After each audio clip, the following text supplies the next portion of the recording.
This is definitely a video that is pretty hard to make. This is one of those days where I wish never happened, and I wish that this was all a dream. There's been a lot of times where I've wished that this was just a dream. There's just times where I feel like we're just dreaming that certain things happen, and that we're eventually going to wake up and everything will be fine. But as I'm recording this, it is late at night, May 22nd, which is probably when this video is going to be up to, but yesterday, May 21st, early in the day, it was announced that NASCAR driver Kyle Busch was hospitalized because of a severe illness. It wasn't disclosed as to what it was, which is fine in the grand scheme of things. If they want to keep it private, we should let them. We shouldn't have to force, Samantha or anybody within Kyle's family to disclose that sort of stuff. So if they want to keep it private, they can. And it wasn't until I'd say about 7 to maybe 8 hours later is when we were all told the news.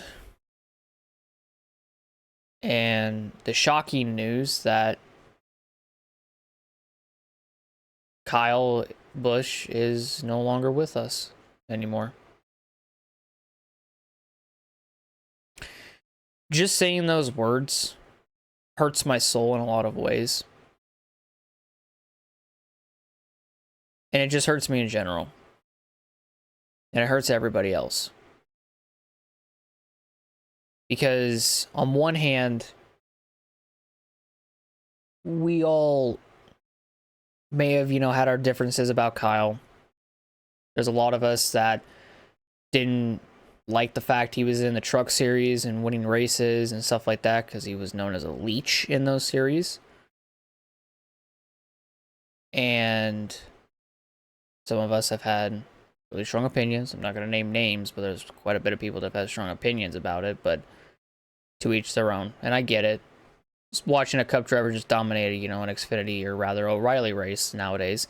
And even a, truck race, you don't want to see a Cup guy doing that and winning, but at the same time,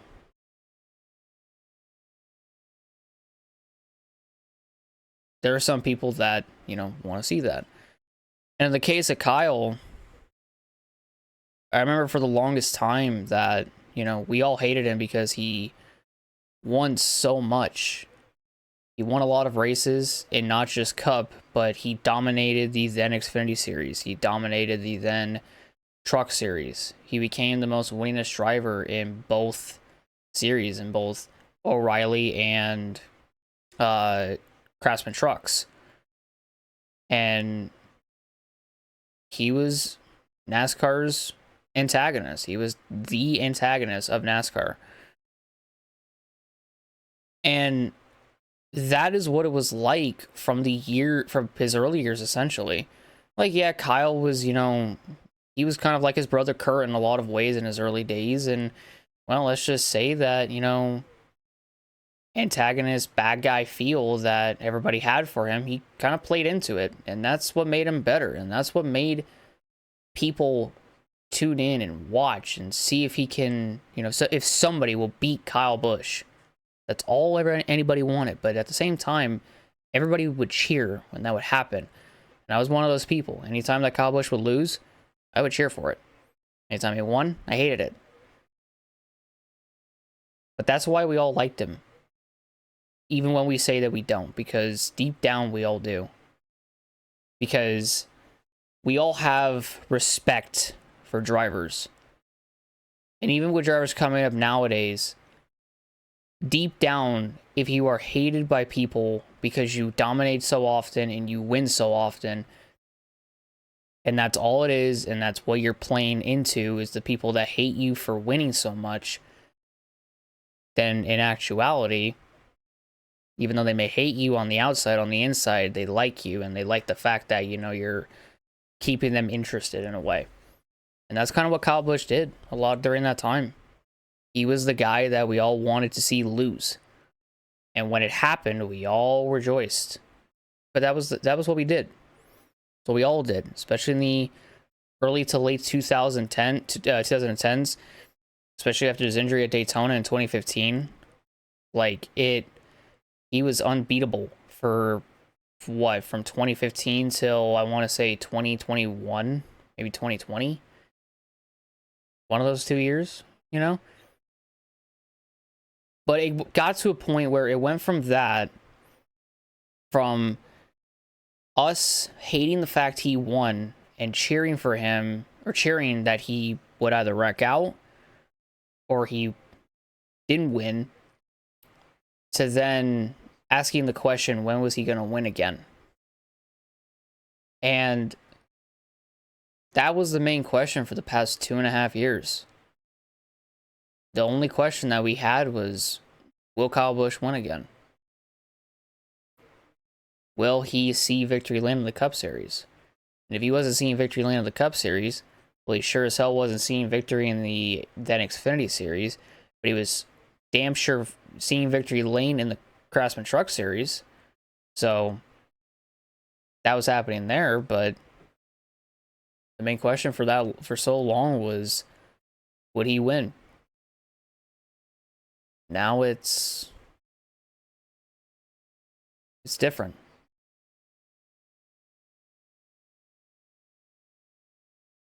There's no more asking the question if he would win again.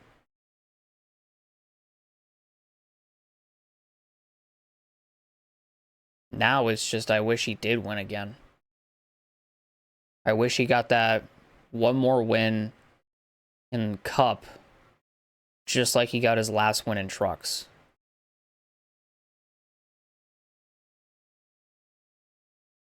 I wish in 2024, in all those races that he lost, that he won at least one of them. And that, to me, is all that anybody ever wanted. We just wanted to see him win.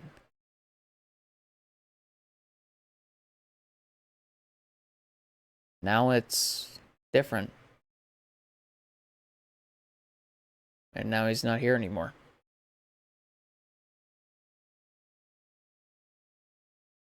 I will say, growing up, especially when I was, young, little baby, anybody that my parents liked, I liked them too.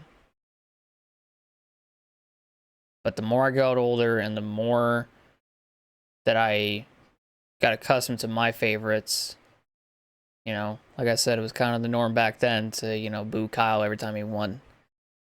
Which, let's just be honest, we all did that. We all did it. We all booed him. But it was because that's what we did. That's what everybody did. Why not jump on that bandwagon? But just like Biffle, this hits hard, and it hits even harder knowing just how young he was when he passed away, how young his family is, that he has. The fact that he just had his daughter like a couple years ago or a few years ago or whenever that happened, like, it's just crazy. It is absolutely insane to me.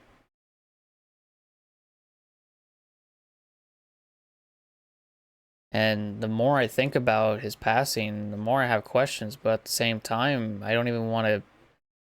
There's just a part of me that doesn't want an answer, and I just want to see if I can wake up and find some news or whatever that it's like, a very early April Fool's joke or something, or someone's playing a trick on all of us and they mistakenly, someone else is also named Kyle Busch and it's not the one that we all were talking about. I want to wake up and see that.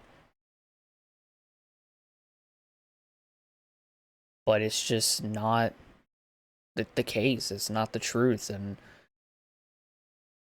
I just wish that we weren't living in such a dark time for NASCAR at this point.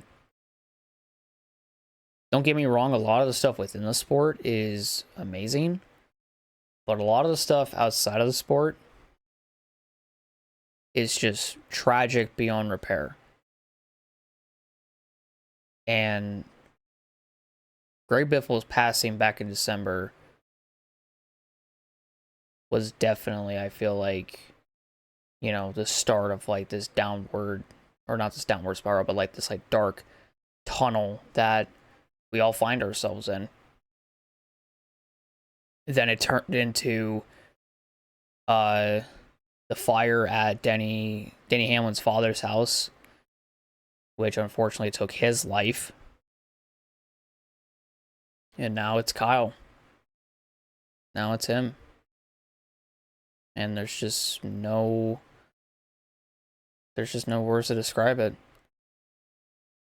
I just refuse to believe that the last time I saw him race was Watkins Glen, because I didn't see Dover, but the last time I saw him race on television was Dover. Or no, not Dover, Watkins Glen, sorry.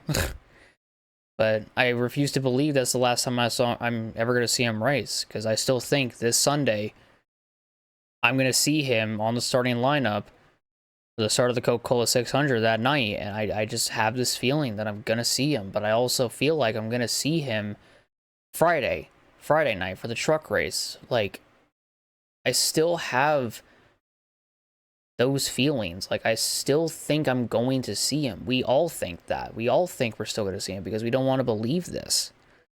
We still think he's going to go into that truck and dominate Charlotte and go win that race too, just like how he dominated Dover and won it. We still think he's going to be able to, you know, keep racing in Cup until Brexton's old enough to race in trucks, and he's going to be able to, you know, compete in a season with him and even try to win all 3 championships. I still think that. But the more I think about it, and the less I talk about it, the sadder it feels and the sadder it gets. And I am glad that, you know, I said something about it, because it was eating me up a lot, because it's like, I feel like I'm still going to see him on that grid on Friday night and Sunday night. I feel like I am.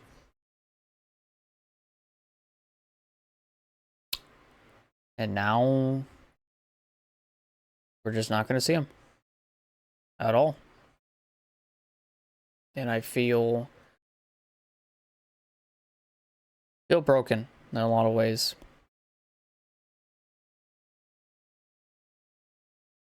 And it just sucks that slowly, rather unexpectedly, my childhood is kind of passing along and passing on. And the unfortunate thing is that the recent passings of 2 drivers that I grew up watching, they passed way too soon. They were too young.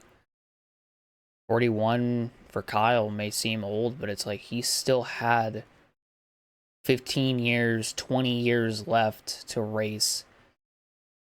Because there's something in him. There was something in him that allowed him to keep winning truck races. There was something in him to like continue competing at like a competitive level in the truck series. There was something. And I genuinely felt that if he went to trucks, he would have stayed there for a long time. I genuinely feel that way.